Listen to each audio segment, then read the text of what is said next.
How's it going, guys? My name is Zach with The Movie Castle, and today we're going to be taking a look at Wolfman. This just came out January 17th, 2024, was directed by Leigh Whannell, and stars Julia Garner, Christopher Abbott, and Matilda Firth. And Leigh Whannell, who made this movie, you may know him for several things within the world of horror. He was actually one of the writers of the original Saw, and was cast as the guy that gets chained up in the bathroom with Carrie Elways. He did the cult classic movie Upgrade, but more relevant to this is he did the reboot of The Invisible Man for Blumhouse. And that was a really cool movie, but it came out right before the world ended, and naturally that disrupted this series' production schedule. But we're back here with another reboot to a classic Universal monster, and I really am glad we got a second one. Here's hoping we get more. There's several more Universal monsters to cover, and I would love all of them to get the reboot treatment. But how did this one pan out?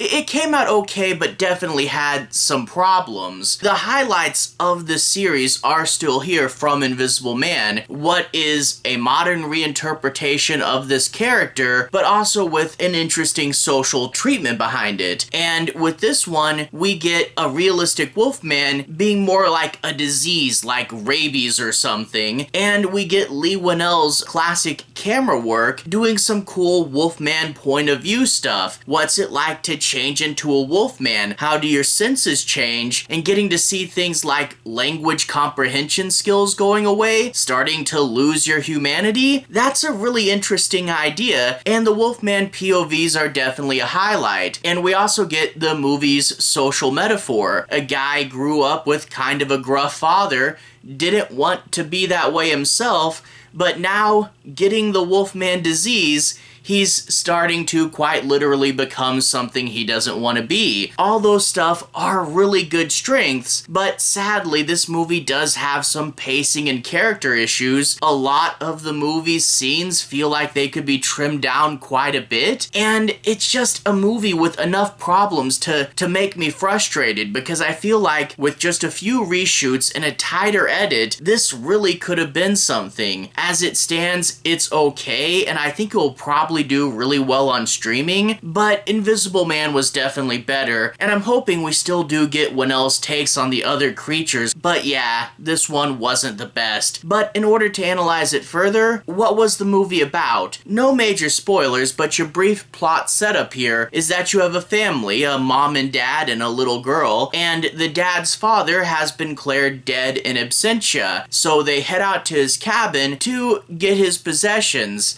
However, when they're on the road, a Wolfman appears, they swerve to avoid it, crash their car, and the dad is going to get scratched by the Wolfman. They make it back to the cabin, but the one Wolfman's still outside, and inside the cabin, the dad starts to change. Like I said, no spoilers, you can infer this much from the trailer, but how did it play out? Okay. Like I said, the transformation is an interesting part, and Leigh Whannell's camera work and the point of view stuff is pretty cool, but at the same time, the pacing for the transformation is all jacked up. I mean, the idea that he got scratched in the beginning, first of all, if it's just a scratch and not a bite, that means the characters that are gonna live are gonna come out of this movie unscathed, so it's not gonna be as gruff as it could be. But also, we barely notice it. He's like, ow, and then later he's like, oh, I guess I must have gotten scratched. That should have been a big moment. It's the inciting incident of the whole film.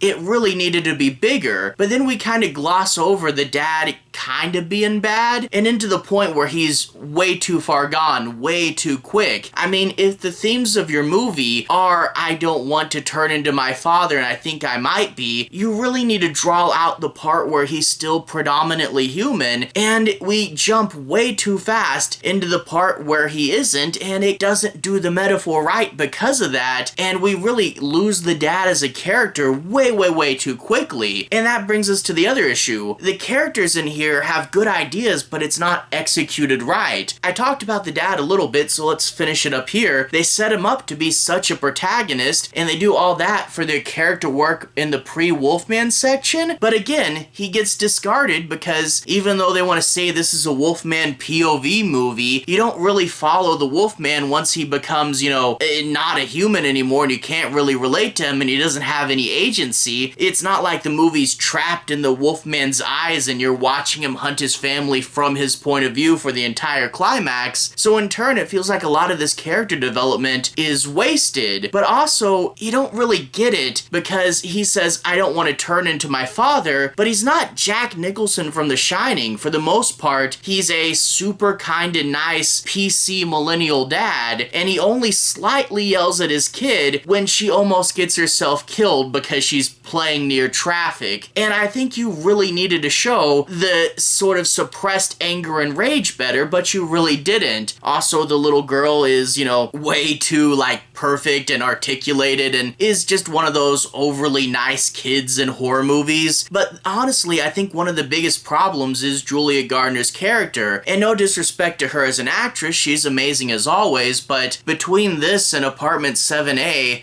they haven't really been writing the best for her, and I wish her better in the future. But her idea here is that she's a busy businesswoman, the husband has been unemployed for a while, and in turn, the husband has a better relationship with the daughter, and she's like, I feel upset because I feel like I can't really relate to my daughter. That's an interesting idea, but it's basically said flat out in one of the earlier scenes and not really shown or elaborated on enough because there could have been something there. Show us a scene early on of her trying to relate to her kid and just fumbling through it, and then when it's her movie, show us the idea of wanting to protect someone but not really knowing who they are or how they operate. But as it stands, when it switches from the dad to the mom, from the character we put all the development into to the character we've glossed over, yeah, that doesn't really work. As I said earlier, the movie has a tendency to drag in weird places, but then also, like with the transformation, it skips ahead too far at certain times as well. When we do get towards the end, there is enough fun popcorny sequences to make it worthwhile, and like I said, when we do the werewolf POV stuff, that's also fun as well. And I won't say too much about it, but people have talked about the final look of the werewolf, and it is relatively unconventional, but I think it's actually pretty decent because we're talking what a werewolf would look like in a realistic world, and I think this is a good take on that. But if you're looking for a more traditional werewolf, you might be disappointed, but I get where they were going for. So overall, this movie, it had enough interesting and unique stuff, but you really needed more work on Julia Garner's character, and you really needed to tighten up the editing in a few spots because, yeah, some scenes would drag, and then give us a slower beginning part of the transformation. Focus more on the werewolf that's outside in that first and second act, but whatever. It's just one of those movies that has some really good ideas and some frustrating parts because, again, a few quick reshoots and a better edit, and honestly, this would have been a classic. So as it stands,